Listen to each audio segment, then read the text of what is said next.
দর্শক, যেমনটা বলছিলাম, দ্রব্যমূল্য পরিস্থিতি নিয়ে বিস্তারিত আলোচনার জন্য আজ আমাদের সঙ্গে আছেন বাংলাদেশ রেস্তোরাঁ মালিক সমিতির মহাসচিব ইমরান হাসান। চলে যাচ্ছে তার কাছে। ইমরান হাসান, স্টারবি স্টুডিওতে আপনাকে স্বাগত। জি, ধন্যবাদ আপনাকে। আমরা কিছুক্ষণ আগেও রিপোর্ট দেখছিলাম, এই যে দ্রব্যমূল্যের ঊর্ধ্বগতি, প্রায় প্রত্যেকটি পণ্যের দামই বেড়ে যাচ্ছে। এই পণ্যের সাথে তো আপনারা ওতপ্রোতভাবে জড়িত, আপনাদের খাত। তো এই পণ্য বৃদ্ধির অভিঘাত আপনি কেমন দেখছেন? অ্যাজ ইউজুয়াল, আগের সরকারগুলো যেভাবে কথার বুলি আওড়িয়েছেন, কোনো কাজ হয়নি। এই সরকারও নতুন বাজেট দিয়েছেন, বলেছেন কমবে। আমরা কমার তো কোনো প্রতিফলন দেখছি না। আমি বিশেষ করে একটা এক্সাম্পল দিতে পারি যে পোলাওর চাল আমাকে কিনতে হচ্ছে অলমোস্ট 200 টাকা করে, কোনো কারণ ছাড়া। এবং এটার কারণ উদ্ঘাটন না করে যারা এটা সিন্ডিকেট করে তারাই দেখছি যে প্রাইম মিনিস্টারের সাথে মিটিং করেন। বিষয়টা হচ্ছে যে আপনি দেখেন, আমাদের এই বিষয়গুলো নিয়ে কথা বলার জন্য একটা সংগঠন আছে, যে আমাদের মাদার সংগঠন এফবিসিসিআই। আজকে 2 বছরের মতো এফবিসিসিআইতে আমাদের কোনো নেতা নাই, সেখানে প্রশাসক দিয়ে চালানো হচ্ছে। এবং এফবিসিসিআইতে কিছু গোষ্ঠীগত তৎপরতা, যারা সরকারের অনুগত থাকে, যে যখন যে সরকার আছে তাদের অনুগতরা এফবিসিসিআই নিয়ে কাজ করে। এই এফবিসিসিআইয়ের মূল কাজ হচ্ছে সরকারের সাথে দেন দরবার করে আমাদের কি করে একটা সুষ্ঠু বাজার, প্রতিযোগিতামূলক বাজার এবং সুষ্ঠু বাজার ব্যবস্থাপনা, ব্যবসায়ীদের দাবি দেওয়া সব নিশ্চিত করা, সেই কাজ করার জন্য সে এফবিসিসিআইকে ঠুটো জগন্নাথ বানায় রেখে আপনি রাষ্ট্রের কিভাবে ডেভেলপ হবে, বাজার ব্যবস্থা কিভাবে ঠিক হবে, এটা অ্যাটলিস্ট আমার মাথায় ঢুকে না।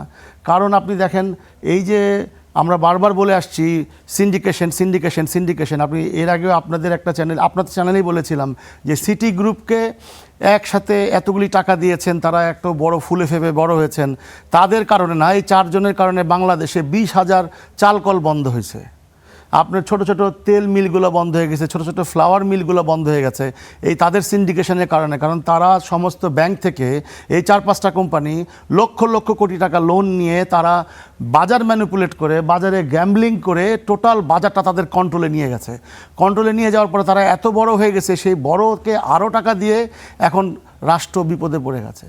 এখন 36টা ব্যাংক মিলে একটা গ্রুপকে উদ্ধার করার চেষ্টায় আছে। কিন্তু আমাদের যে প্রান্তিক যে হাজার হাজার ব্যবসায়ী ধসে পড়ে গেছে, এবং এই যে বাজার যে অস্থিতিশীল, এই কারণে অস্থিতিশীল কারণ কিছু গোষ্ঠী এটা নিয়ন্ত্রণ করে। আমি চাইলেই গম ইম্পোর্ট করতে পারবো না, আমি চাইলেই চাল ইম্পোর্ট করতে পারবো না, কারণ ব্যাংক আমাকে সেই ফ্যাসিলিটিস দিবে না। ব্যাংক দিবে ওই বড় বড় শিল্প গোষ্ঠীকে। এটারই একটা বড় উদাহরণ দিচ্ছি, এই যে বড় বড় শিল্প গোষ্ঠীগুলো যারা কর্পোরেটের নামে ব্যাংক থেকে হাজার হাজার কোটি টাকা নিয়ে, এই যে চালের পোলাওর চাল, সর্বোচ্চ এই পোলাওর চাল হওয়া উচিত 70 থেকে 80 টাকা বা 90 টাকা, ম্যাক্সিমাম 100 টাকা। সেই চাল আমাকে এখন 190 থেকে 200 টাকায় কিনতে হচ্ছে। কারণ ওই বড় বড় কোম্পানিগুলো প্যাকেটজাত করে তারা হাজার হাজার কোটি টাকা বিনিয়োগ করে দাদন দিয়ে কৃষকের কাছ থেকে চাল নিয়ে স্টক করে এই বাজার ম্যানিপুলেট করছে। আমরা কিভাবে ব্যবসা করব বলেন? আমরা কি চাইলে রাতারাতি দাম বাড়াতে পারবো? আমাদের ভোক্তার সেই ক্যাপাসিটি নাই এখন বাড়তি দামে খাবার কেনার জন্য। আমাদের প্রত্যেকটা রেস্টুরেন্টে 30 থেকে 40% সেল কম। কারো কোনো মাথা ব্যথা নাই। সরকারের স্টেটমেন্ট শুধু স্টেটমেন্ট দিয়ে যাচ্ছে। কিন্তু এই যে সিন্ডিকেশন ভাঙার জন্য, বা এই যে প্রচলন চলে আসছে, এটা ভাঙার জন্য যে স্ট্রেংথ, যে স্ট্যামিনা বা যে ফোকাস দরকার, সরকারের তরফ থেকে সেটা দেখছি না।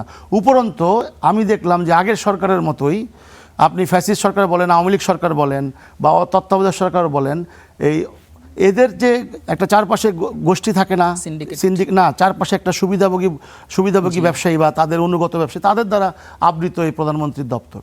কিভাবে বলি? কারণ ওই কর্পোরেট লোকগুলোর সাথে নিয়েই মাননীয় প্রধানমন্ত্রী মিটিং করছেন। ওইখানে মিটিং করবেন প্রান্তিক ব্যবসায়ীদের নিয়ে, প্রান্তিক ব্যবসা যারা লিড করে অ্যাসোসিয়েশন, তাদের নিয়ে।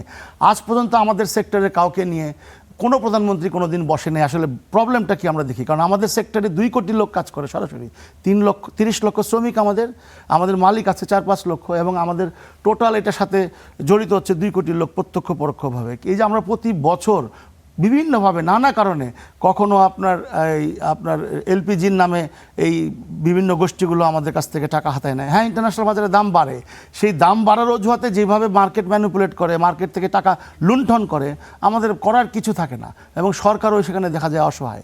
এখান থেকে সলিউশন বের করার জন্য এই নতুন সরকারের যে ফোকাস, সেইভাবে আমরা দেখতে পাচ্ছি না। গতানুগতিক বলে যাচ্ছে, কারণ ওই টোটাল আমাদের সিস্টেম সেই আমলাতন্ত্রের কাছেই মনে হয় যে আমাদের এই রাজনৈতিক দলগুলো জিম্মি। কারণ তা না হলে এই আমলাতন্ত্ররাই ওই কয়েকটা গোষ্ঠীকে স্টিল না ফ্যাসিলিটেট করছে, স্টিল না তাদেরকে কিভাবে আরও বড় করা যায় সেই চেষ্টা করছে। বিভিন্ন জায়গায়। এবং আপনি দেখেন এক্সপোর্টের নামে কিছু গোষ্ঠী আমাদের প্রণোদনা নিয়ে যাচ্ছে চুরি করে, সোজা কথা, 2 নম্বরই করে প্রণোদনা নিয়ে তারা হৃষ্টপুষ্ট হচ্ছে, দেশ থেকে টাকা পাচার করছে। পাশাপাশি আমাদের যারা ক্ষুদ্র উদ্যোক্তা যারা আছে আমাদের এই রাষ্ট্রে, তাদেরকে কিভাবে মেরে ফেলা যায় সেই ব্যবস্থা করছে, শুধু ব্যবসাটা কুক্ষিগত করার জন্য। এইভাবে রাষ্ট্র চলতে পারবে না। একটা শিল্পনীতি দরকার, একটা ব্যবসায়িক নীতি দরকার, কে কোন ব্যবসা করবে, কে কোন ব্যবসা করবে না। আমি প্রতিদিন এই কথা বলে যাচ্ছি, কিছু না কিছু প্রতিদিন কোনো না কোনো ব্যবসা এই বড় বড় শিল্পগোষ্ঠী গ্রাস করছে, ব্যাংক খালি করছে, এবং তারা আবার বিপদে পড়ছে, ব্যাংক আবার ঝাঁপায় পড়ে তাদেরকে টাকা দিচ্ছে। তো এইভাবে চলতে থাকলে বাজার কোনোদিন স্থিতিশীল হবে বলে আমরা বিশ্বাস করি না। এই যে সরকার শুরু থেকেই বলছে যে জনগণ বান্ধব হবে এবং যারা গ্রাহক আছেন সেই গ্রাহকদের যথেষ্ট স্বস্তি দেওয়ার চেষ্টা করবেন বাজেটেও দেখা গিয়েছিল যে কিছু কিছু পণ্যের দাম একটু কমানোর ব্যাপারে তিনি বলেছিলেন, কিন্তু তার প্রতিফলন কি আসলে বাজারে দেখা যাচ্ছে? বাজার কি আসলে কোনো সিন্ডিকেটের জিম্মি হয়ে আছে কিনা? প্রথমে একটা বাজার তো সিন্ডিকেশন সারা বছরই জিম্মি, এটা বলার অপেক্ষা রাখে না। এভরিবডি জানে, বাংলাদেশের প্রত্যেকটা মানুষ জানে, কারণ আমাদের মানুষরা অসহায়, কিছু করার নাই। কারণ যেই বৈষম্যের কথা বলে গভর্নমেন্ট চেঞ্জ হয়েছে, যে বৈষম্যহীন বা একটা ন্যায় ভিত্তিক সমাজ গঠনের কথা বলে আমাদের এই 24-এর আন্দোলন হয়েছিল, সমতা যেখানে হবে, যেখানে আমাদের বৈষম্য থাকবে না, সেটা তো কোনো আমরা দেখতে পাচ্ছি না। বরঞ্চ কিছু লোক যারা এখানে তারা বেনিফিটেড হয়েছে। এখন আমরা যেটা বলতে চাই যে আপনি যদি বাজারে যে প্রতিফলনের কথা বলছেন, আপনি রাজনীতিবিদদের জিজ্ঞেস করেন যারা ক্ষমতায় আছে, তারা বলবেন না বাজার তো ঠিকই আছে। কিন্তু মূল প্রবলেমটা হচ্ছে আমাদের কিন্তু ক্রয় ক্ষমতা কমে গেছে আমাদের দেশের মানুষের। যখন ক্রয় ক্ষমতা কমে যায়, বাজারে কিন্তু আপনার ওই বাজারের পণ্যটা কিন্তু অ্যাভেলেবেল থাকে, বাজারে ওই রকম বিক্রি হয় না, কারণ আমরা নিজেরা টের পাচ্ছি আমাদের টোটাল সেক্টরটাই 40% সেল নাই, অন অ্যান এভারেজ 30 থেকে 40 সেল বহুদিন যাবৎ নাই। তাহলে আমরা যেখানে কনজিউম করতে পারছি না, উপরন্তু আমাদের বহু রেস্টুরেন্ট বন্ধ হয়ে যাচ্ছে, হাত বদল হচ্ছে, রেস্টুরেন্টের সাথে সাথে অনেক ছোট ছোট প্রান্তিক ব্যবসায়ী ঝরে যাচ্ছে। এখন ব্যাপারটা হচ্ছে এখান থেকে এই অর্থনীতির যে চরম খারাপ অবস্থা, এর মধ্যে একটা বড় দুর্যোগ হচ্ছে এই অতিবৃষ্টির কারণে। আপনি যাই দেখছেন যে আমরা ভয় পাচ্ছি, সরকার সংকটে পড়েছে, কয়েক লক্ষ হেক্টর জমি আপনার ফসল প্লাবিত হয়েছে। তারপরে আবার দেখেন বৈশ্বিক যে অর্থনৈতিক টালমাটাল, বৈশ্বিক যে যুদ্ধ ব্যবস্থা চলছে, সব কিছু মিলে আমি জানি সরকার খুব পেরেশানিতে আছে। কিন্তু একটা প্ল্যান তো দরকার। আমরা 6 মাস চলে যাচ্ছে কিন্তু সরকারের অলমোস্ট, কিন্তু আমরা দেখছি যখন ওই গোষ্ঠীগুলো সুবিধাভোগী গোষ্ঠীগুলো যখন প্রাইম মিনিস্টার অফিস কেন্দ্রিক তার আশেপাশে ওই সুবিধা নিয়েই তারা বসে আছে, এবং শুধু রাজনীতি করার কারণে দুষ্ট কিছু লোককে জায়গায় জায়গায় বসানো হয়েছে, তারা কিন্তু সরকারের কোনো ভালো করবে বলে আমরা বিশ্বাস করি না। হ্যাঁ, আপনার কর্মী থাকতে পারে, আপনার নিবেদিত নেতা থাকতে পারে, তাদেরকে অন্য কিছু দেন, কিন্তু রাষ্ট্রের কিছু মৌলিক জায়গা আছে সেখানে, যেমন ন্যায় বিচারের একটা বিষয় আছে, ন্যায় বিচার থেকে আমরা টোটালি বঞ্চিত। বিচার ব্যবস্থা ধ্বংসের দ্বার প্রান্তে, আমরা যে ক্ষতিগ্রস্ত, কোথাও যায় যে বিচার পাবো সেই সুযোগটা নেই। আপনার এই শিক্ষা ব্যবস্থা পুরো ধ্বংসের দ্বার প্রান্তে। আপনি শিক্ষা নিয়ে একটা বড় ব্যবসা শুরু হয়ে গেছে, কারণ আমরা দেখলাম যে করাপ্টেড ট্রাস্টিগুলো, প্রাইভেট ইউনিভার্সিটিগুলো এই আপনার দখল করে আছে, তারা জেল খেটেছে, তারা লুট করেছে, ওপেন পত্রিকায় দেখেছি, টেলিভিশনে দেখেছি, তারাই আবার সেই ট্রাস্টি বোর্ডে গিয়ে আবার লুটপাট শুরু করেছে। সেইখান থেকে আপনি কিভাবে একটা ভালো শিক্ষা শিক্ষা ব্যবস্থা গড়ে তুলবেন, আমার তো বোধগম্য হয় না। এইরকম প্রত্যেকটা জায়গায় আপনি দেখবেন যে হাই স্কুলগুলো, বিভিন্ন কলেজগুলো গভর্নিং বডি চেঞ্জ হয়ে গেছে, সেখানে চলে আসছে দলীয় অনুগত যারা আছে। তো সেই সিস্টেমের চেঞ্জ হলো কোথায়? সেখানে যাওয়া কথা ছিল শিক্ষাবিদদের। এখন দেখেন রাস্তায় কথায় কথায় আন্দোলন চলছে। একটা আন্দোলন হলে আমাদের ব্যবসা চরম ক্ষতিগ্রস্ত হয়। কালকে সারাদিন ঢাকা শহর স্ট্রাইক ছিল, শুধু ছোট্ট সিলি কারণে। সেইখানে আমাদের উচিত ছিল আমাদের মন্ত্রী মহোদয়ের আরও সংযত আচরণ করা, এই জেনারেশনের পালস বোঝা, যে জেনারেশন আসলে কী চায়। আমরা মুখে বুড়ি হলে আগের মতো রাজনীতি করলে কিন্তু এই রাজনীতি টিকবে না। সেটাই আমরা বলছি যে বাজার ব্যবস্থার সাথে সমস্ত কিছু রিলেটেড। কারণ আমার আয় কমে গেছে, আমি পারচেস করতে পারছি না, সেখানে একটা বড় ধাক্কা। সেকেন্ড ধাক্কা হচ্ছে আমাদের টিকে থাকার সংগ্রাম। আমরা দেখেন বলে আসছি, এই মালিক সমিতি থেকে বহুদিন বলেছি যে ভ্যাটের আওতায় সবাইকে আনেন। আপনি শুনে অবাক হবেন, এই 50 বছরে এই ভ্যাট চালু হয়েছে 91 থেকে, ধরেন 35 বছরে ভ্যাট নিবন্ধন হয়েছিল গত ডিসেম্বর পর্যন্ত 6 লাখ সামথিং। আমাদের কথা বলার পরে মিডিয়া আমরা ব্যাপকভাবে বলেছি, অর্থমন্ত্রী মহোদয় হয়তো, আমি জানি না আমাদেরকে থ্যাঙ্কস দিবেন কি না, কারণ আমরা এই চেঁচামেচির পরে 1,66,000-এর মতো ভ্যাট নিবন্ধন বেড়েছে। আমরা বলেছি এইটা এই বছর 20 লাখ করা সম্ভব, এখন সেইটা না করে আমরা যারা ভ্যাট দিচ্ছি আমাদের উপর কিন্তু খরচ কমে নাই, এবং সরকার আমাদের একটা দাবি মানে নাই। হ্যাঁ, একটা দাবি মানছে, ভ্যাট বাড়ায় নাই, কিন্তু সম্পূরক শুল্ক কমায় নাই। আপনার আমাদের যে ট্যাক্সেশন ইজি করার কথা বলেছি, যে ভ্যাটের সাথে ট্যাক্স নিয়ে নেন, সেটা কমায় নাই। কিন্তু আমার কথা হচ্ছে যে কীভাবে, তাহলে আমরা তো ওই বলা পর্যন্তই সমর্থ। সেই জন্য আমরা আপনার মাধ্যমে বলতে চাই, অবিলম্বে এফবিসিসিআইকে কার্যকর করা দরকার, এবং ভৈফোর যত সংগঠন আছে, অ্যাসোসিয়েশনের নামে যারা এই ভোট বাণিজ্য করে আছে, এগুলির অবিলম্বে একজন এমন কাউকে, ডাইনামিক কাউকে দেওয়া হোক, সে সমস্ত সংস্কার করে অন্তত শর্ট টাইমে একটা ভালো ইলেকশন, ফেয়ার ইলেকশন দেখ, আমাদের ব্যবসায়ীদের প্রতিনিধি আসুক, আমরা সেখানে সিস্টেম অনুযায়ী আমাদের এফবিসিসিআইয়ের মাধ্যমে আমরা সরকারের সাথে দেন দরবার করব, এবং সরকার অবিলম্বে বসে একটা শিল্পনীতি করা হোক। একটা শিল্পনীতি করে কিভাবে এই দেশের বেকারত্ব দূর করা যায়, কিভাবে নতুন নতুন ইন্ডাস্ট্রি করা যায়। আরেকটা বিষয় আপনার মাধ্যমে বলে রাখি, আপনার পৃথিবীতে বহু সিস্টেম আছে, আপনি বহু ব্যবসায়ী এখন জেলে বন্দি আছে দল করার কারণে, দুর্নীতি করার কারণে, কিন্তু তাদের প্রতিষ্ঠানগুলো বন্ধ। সেইখানে একটা বিশাল বেকারত্ব হয়েছে। এই সরকারি শিকার অনুযায়ী প্রায় 15 থেকে 20 লক্ষ শ্রমিক কর্মচ্যুত হয়েছে। এই ফ্যাক্টরিগুলো বন্ধ, সেগুলি ফ্যাক্টরি চালু করার জন্য সরকার ইনিশিয়েটিভ নিয়েছে। আমরা বলেছি যারা জেলে আছে তাদেরকে বের করে, প্রয়োজনে এখন জিপিএস সিস্টেম অনেক লক করা আছে, তাদের পাসপোর্ট সিজ করা হোক, তারা যেন বাইরে যেতে না পারে।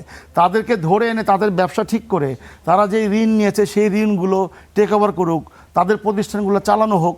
তাইলে হয়তো একটা আমাদের যা হওয়ার তো হয়ে গেছে, তো এই ধ্বংসপ্রাপ্ত ইকোনমি যদি দাঁড় করাইতে হয়, তাহলে সবাইকে নিয়ে কাজ করতে হবে। সুসংগঠিত একটি পরিকল্পনা, আমি বিশ্বাস করি সবাইকে নিয়ে কাজ করতে হবে। আপনি কাউকে বাদ দিয়ে শান্তি শৃঙ্খলা আসবে না। যারা দোষী তাদের বিরুদ্ধে সঠিক ব্যবস্থাটা নেই, সেটা আমরা দেখতে পাচ্ছি না। তাহলে পরবর্তীতে হয়তো ওই দোষ করার জন্য কিংবা ওই ধরনের ক্রাইম করার জন্য ওনারা ভয় পাবেন, অবশ্যই সচরাচর করবেন। এই নতুন সরকারের কাছে আপনাদের তো বেশ খানিকটা প্রত্যাশা ছিল, তো ব্যবসা বান্ধব একটি পরিবেশ তৈরির কথাও তো তারা বলেছিলেন, তো তার প্রতিফলন এই পর্যন্ত আপনারা কেমন দেখছেন? আর রাজস্ব খাত আপনি কিছু বলেছেন, আসলে আপনারা কেমন রাজস্ব খাত আসলে চান, কিভাবে আপনাদের সাথে কমিউনিকেট করুক সে বিষয়ে বলেছেন। আর একটু বিস্তারিতভাবে জানতে চাই যে ভ্যাট নিয়ে তো আপনাদের মহল থেকে মাঝে মাঝে অভিযোগ শোনা যায়, সেই অভিযোগগুলো কিভাবে দূর করা যেতে পারে? দেখেন, আমরা একটু সময় লাগবে। আপনার ওই লোক বলতে একই লোক বল, সিস্টেম তো একই। আমরা বলেছি যে টোটাল সিস্টেমটাকে ঢেলে সাজাতে হবে। সরকারের যে উচ্চবিলাসী বাজেট, আমি বলবো না, বাট উচ্চবিলাসী আমাদের এই সময়ে প্রেক্ষাপটে, কিন্তু সেটাও বাস্তবায়ন সম্ভব। কিন্তু সেটা বাস্তবায়ন করতে গেলে আপনাকে সবাইকে ভ্যাট ট্যাক্সের আওতায় আনতে হবে। এটা আমরা বারবার বলেছি। আমি বেশি ফোকাস দিচ্ছি যে আপনি সবাইকে আওতায় আনেন। আমি কিছু মুষ্টিময় ভ্যাট দিব, অন্য কেউ দিবে না, ট্যাক্স দিব, অন্য কেউ দিবে না, এটা তো হতে পারে না। আমরা সবাইকে আওতায় আনলে বলেছি যে ভ্যাট আপনার ইয়ার অভাব হবে না, রাজস্বের কোনো অভাব হবে না। এবং রাজস্ব যে ব্যয়, সেই ব্যয় সংকোচন নীতিতে ব্যয়ও যদি আপনি সংকোচন করেন, তাহলে কিন্তু আমাদের বাজারটা কিন্তু ক্ষতিগ্রস্ত হবে। আপনি যদি উন্নয়ন না করেন, ডেভেলপমেন্ট ওয়ার্ক না হয়, তাহলে কিন্তু আমার বাজারে অর্থনীতির চাকা ঘুরবে না। তো সেইটাই ব্যয়টা হবে, কোনটা ব্যয় নেসেসারি, কোন ব্যয়টা আমাদেরকে আরও সমৃদ্ধির পথে নিয়ে যাবে, ওই প্ল্যানিংটা। আমি আপনাকে যেটা বলতে চাচ্ছি যে ব্যবসায়িক বান্ধব পরিবেশের সাথে দেশের পরিবেশটাও ইম্পর্ট্যান্ট। আমাদের যেই পশ্চিমা শক্তিগুলো, যাকেই বলেন, যে কোনো, নট অনলি পশ্চিমা শক্তি, আমাদের দেশকে আমরা সবাই মিলে ওন করতে পারি নাই। যারা তাদের টার্গেট ছিল, পশ্চিমা শক্তি বলেন, আমরা যাদেরকে ভারতীয় বলি বা পাকিস্তানি বলি বা চায়না শক্তি বলি, যাদের আমরা দালাল বলি একে অপরকে, আমরা আসলে সবাই মিলে এই ভাগাভাগিতে ওরা সমর্থ হয়েছে আমাদেরকে বিভাজন করতে। ওরা এমনভাবে আমাদেরকে এখন বিভাজন করে দিয়েছে, যেই ঘৃণার বাষ্প, যে ঘৃণার বীজ বপন করে ওরা দিয়েছে, সেটাই, এই বীজটা আজকে বিশাল গাছ হয়ে গেছে। আজকে এই গাছ উপড়ে ফেলতে হবে। সেই উপড়ে ফেলার জন্য যেই লিডারশিপ দরকার, আমি আশা করেছিলাম যে আমাদের মাননীয় প্রধানমন্ত্রী দেশের বাইরে 17 বছর ছিলেন, ওনার অনেক কর্মকাণ্ডই খুব ভালো লাগে। কিন্তু আমার বিশ্বাস, যদি উনি এগিয়ে এসে বিভাজন দূর করে সবার নেতা হয়, উনি শুধু বিএনপির নেতা না, উনি যদি সবার নেতা হয়, তাহলে এই আমরা ভয় পাচ্ছি। কারণ পলিটিক্যাল স্ট্যাবিলিটি না হলে আপনি যত কিছুই বলেন না কেন, এই বিভাজন বা আরেকটা দল বাইরে থাকবে, আরেকটা দলের বিরুদ্ধে আপনারা যুদ্ধ ঘোষণা করবেন, ওরা যুদ্ধ ঘোষণা করবে, মাঝখানে তো আমরা জনগণ। তো এখন তাহলে কি হবে? উন্নয়নও হবে না এবং বিনিয়োগ তো আসবে না। আপনার দেশের রাজনৈতিক স্থিতিশীলতা যদি না আসে, বিনিয়োগ কখনোই আসবে না। আপনার যার কাজ সে সেটা করবে। সেনাবাহিনী ব্যবসা করবে না, আপনার কোনো বাহিনী ব্যবসা করতে পারবে না, তারা শুধু তাদের দেশ রক্ষা করবে। তাদের সমস্ত ব্যবসা বন্ধ করে দেওয়া উচিত। যার যে কাজ সে কাজ করবে। আমাদের জবাবদিহিতামূলক এই আপনার ইয়া দরকার, আমলাতন্ত্র দরকার, যারা জবাব দিবে, তাদের জবাবদিহিতার আওতায় আনতে হবে। আমার জন্য যে আইন, তাদের জন্য সেই আইন, সবার জন্যই একই আইন হতে সেটাই হবে। বলছি। সব কিছু মিলে আমি কাউকে ভাগ বাটোয়ারা দিলাম ক্ষমতায় থাকার জন্য, তারা হৃষ্টপুষ্ট হয়ে বড় হয়ে আমাকেই প্রভাব বিস্তার করলো, এবং এই অনিয়ম চলতেই থাকলো, দুর্নীতি চলতেই থাকলো, আপনাদের ব্যাংক লুট চলতেই থাকলো। এইভাবে তো একটা রাষ্ট্র চলতে পারে না। যে আপনি বলছিলেন যে বহির্বিশ্বের একটা চাপ কিন্তু আছে বর্তমান সরকারের প্রতি, এবং অন্তর্বর্তী যে অনিয়মগুলো হচ্ছে সেগুলো তো আসলে চোখে পড়ার মতো। তো আপনাদের ব্যবসায়ী সংগঠনগুলো আসলে এর বিরুদ্ধে কি কি স্টেপ নেওয়া বা কি কি ধরনের কাজকর্ম করা উচিত ছিল বা করা যেতে পারে? দেখেন, ব্যবসায়িক সংগঠনগুলো সবসময় দালালি করেছে, সরি, জি, কারণ ওইটার জন্য ওই দলগুলো দায়ী, যারা ক্ষমতায় ছিল তারাই দায়ী। তারা, আমি বিশ্বাস করি, আমি এইটুক লেখাপড়া তেমন করি নাই, এইটুক আমি বুঝি যে আমাকে যদি কেউ সমালোচনা করে আমি তাকে অ্যাপ্রিসিয়েট করি, আমার ভুলগুলো সে ধরিয়ে দিচ্ছে। কিন্তু বাংলাদেশের কালচার হচ্ছে তেলবাজি করে করে এমন জায়গায় নিয়ে যায় সে নিজেও জানে না যে আসলে তার গায়ে কোনো কাপড় নাই। তো ওই আমাদের যে সুবিধাভোগী যে ব্যবসায়ীগুলো আছে, যারা হৃষ্টপুষ্টে অনেক বড়, তারা সমস্ত সরকারের সাথে, যখনই যে সরকারি আসে, কিছু সুবিধাভোগী ব্যবসায়ীরা তাদের আখের তারা গুছায় নেয়, কিছু আমলারা তাদের আখের তারা গুছায় নেয়, কিছু বাহিনীর লোকজন তাদের আখের তারা গুছায় নেয়। রাষ্ট্র কিন্তু আজকে একটা গভীর সংকটে, একটা ভালো ট্রান্সপোর্টেশন এখন পর্যন্ত আমরা পাই নাই। যে আপনি দেখেন পুরো ঢাকা শহর ডুবে গেছে, পুরা দেশে বেকারত্ব এমন একটা জায়গায় চলে গেছে, ক্রাইম বেড়ে গেছে, ক্রাইম এতভাবে বেড়ে গেছে চিন্তাও করা যায় না। আপনি যদি একটা স্বস্তির জায়গা না দেন, তাহলে তো আমরা ছোট ছোট ব্যবসায়ীটা টিকবে না। তাহলে কি হবে? দেশ একটা গৃহযুদ্ধের দিকে যাবে। একদল বলবে আমি আর ঢুকতেছি, একদল বলবে আমি আসো দেখে নিব। এইভাবে তো কতদিন চলবে? কতদিন? 55 ইয়ার্স চলে, এই দেশ স্বাধীন হয়েছে, আর কতদিন চলবে? জি, আপনার কাছে একদম শেষ মুহূর্তে ছোট্ট করে জানতে চাই, এই যে দ্রব্যমূল্য পরিস্থিতি নিয়ে আসলে এখন এই মুহূর্তে যারা ভোক্তা আছেন তারা তো ভুগছেনই, তো ভোক্তাদের আসলে কি ধরনের স্টেপ নেওয়া উচিত, ছোট করে আপনার কাছে উত্তর আমি চাই। ভোক্তা হিসেবে একটা কথা বলতে চাই, সরকারের উচিত অবিলম্বে ব্যাংকটাকে রিফর্ম করে সাধারণ ব্যবসায়ীদেরকে সুযোগ দেওয়া এবং কম্পিটিশনে আরও অনেক লোকজন নিয়ে আসা। বড় বড় ব্যবসায়ীদেরকে কন্ট্রোল তো করা যাবে না, কারণ ওরা এমনভাবে আমাদের দেশটাকে মানে তাদের গ্রিপে নিয়ে নিছে, আপনি চাইলে তাদের বিরুদ্ধে রাতারাতি কোনো ব্যবস্থা করতে পারবেন না। সেই জন্য ভালো বিশেষজ্ঞদের নিয়ে একটা প্ল্যান করে কি করে আপনি প্রান্তিক ব্যবসায়ীদেরকে সংযুক্ত করবেন মেইন স্রোতে, যারা ঝরে পড়ে গেছে। এই যে 20,000 চাল কলের কথা বললাম, আপনার ময়দার মিলের কথা বললাম, অল্প কয়েকজন গুটি কয়েকজন এমন টেকনোলজি নিয়ে আসছে যে আমার ওইটা চিনি কল ছিল বাংলাদেশে, এগুলোকে দুর্বল করে দেওয়া হয়েছিল। আমাদের কৃষিটাকে বেস করে এই কৃষি আমাদের উৎপাদনটা বাড়ানো যদি যায়, আমাদের এই বড় বড় কোম্পানিগুলো যদি একটা সিস্টেমের মধ্যে বেঁধে দেওয়া যায়, তোমরা তেল ইম্পোর্ট করতেছো, আমরা বহুবার বলেছি এই তেলগুলো তোমরা বাংলাদেশে পাম অয়েল প্রোডাকশন করো, 5-7 বছর লাগে পাম গাছ হওয়ার জন্য। আমাদের পার্বত্য অঞ্চলে বিশাল এলাকা খালি, ওদেরকে বলে যদি দেওয়া হয় 5 বছর 7 বছর 8 বছরের মধ্যে তোমার 50% প্রোডাকশন, যে কাঁচামাল তোমার প্রোডাকশন করতে হবে, তাহলেই তুমি ব্যবসা করতে পারবা। এবং আমাদেরকে সরিষাগুলো, এই যে সরিষা নিজেদের প্রোডাকশন বাড়াতে হবে। আমাদের অনেক সুযোগ আছে। আমাদের কৃষকরা কৃষিকাজ করতে চায় না। কেন চায় না? তারা ঢাকায় এসে একটা টেসলা নিয়ে নেমে গেলে এর চেয়ে ভালো ইনকাম। ঢাকায় গাড়িতে আমি ট্যাক্স দিব 2 গুণ 3 গুণ, কিন্তু আমি বারবার বলেছি একই কথা, কিন্তু আপনি রাস্তায় শৃঙ্খলা ফিরাতে পারেন নাই। এখন আপনি বলছেন দারিদ্র লোকগুলা কোথায় যাবে? তা আপনি তো দিনের পর দিন তাদেরকে সুযোগ দিয়েছেন। জি, আসলে যে প্রান্তিক কৃষকরা আছেন তারা যে উৎপাদন করছেন তারা আসলে অনুপ্রাণিত করার জন্য তাদের সঠিক মূল্যায়ন যাতে হয় সেই ব্যবস্থাটা করতে হবে, আপনি যেমনটা বলছেন। আরেকদিকে তাহলে আর এইদিকে যদি তাহলে ভোক্তার একটু স্বস্তি হবে, কারণ তারা পর্যাপ্ত যদি দাম পায় তাহলে যে মূল্যস্ফীতি বৃদ্ধি পাবে, ক্রয় ক্ষমতা সবার বৃদ্ধি পাবে, এবং এই যে বিভিন্ন কারসাজি আছে সেই কারসাজির হাত থেকে যদি আমাদের বাজার ব্যবস্থাটাও মুক্তি পায় তাহলে আসলে আমাদের মুক্তি কিন্তু মিলবে এবং অর্থনৈতিকভাবে কিন্তু নিশ্চয়ই উন্নতি হবে। আপনাকে অসংখ্য ধন্যবাদ আমাদের সঙ্গে যুক্ত হওয়ার জন্য।